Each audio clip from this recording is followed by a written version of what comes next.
Today we are here at the Schnitzer Museum of Art, and we are doing our third Latinx Studies Night at the museum. Super exciting. It's an opportunity for students to network, to get to look at some really cool artwork that the ambassadors got to pick out, as well as look at the exhibits that are up in the museum. When the museum opened its doors, we have been following the mission of our founder, Gertrude Bass Warner, who was interested in promoting understanding between cultures, advocating for friendship between peoples of different origin. So tonight we are doing precisely that. What's the first thing that stands out to you here?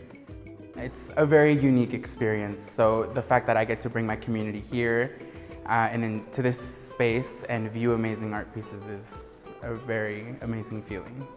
I grew up as someone who didn't really have access to art museums and never really felt like I identified with viewing art in an art museum setting.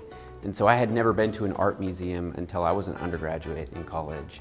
And I think it's a really great way for us to demystify what art is, who makes art, and who art is for, and to have some conversations about campus, about Latinx studies, and about the future of this program in a setting where we get to also celebrate art that's made by Latinx and Latin American peoples.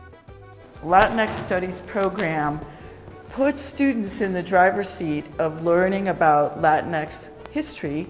If you're Latinx, that's great, but if you're not, that's great too, because you're learning about the different histories that are tied to Oregon and all the different folks who are here and what they have to contribute.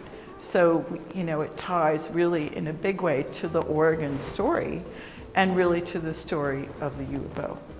We are featuring a variety of artworks, including a print by Narciso Martinez, in which we see a figure standing upright with the hand raised, and the figure is advocating for empowerment and agency, but also solidarity.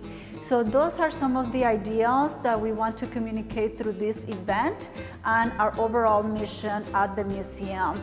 That this is a place certainly for intellectual activity and artistic appreciation, but also dialogue, community building, and creating a sense of belonging. Another important component of Latinx Studies is our relationship with the museum. The art collection and the curation that's done and the classes that come through and the community groups that come through is another great way of making that connection. Not only connecting students, but really connecting community. In times like this, I think it's incredibly important to try to continue to think and reflect on our values, to connect with one another, and don't lose sight of the remarkable work you're doing as educators, as scholars, as community members, as activists. It's enormously important. You get to see different perspectives of the world. In a sense, it brings all cultures together and further expands cross-cultural experiences for every person who steps foot into the JSMA. Brings joy to my heart to see my community finally being in the spotlight.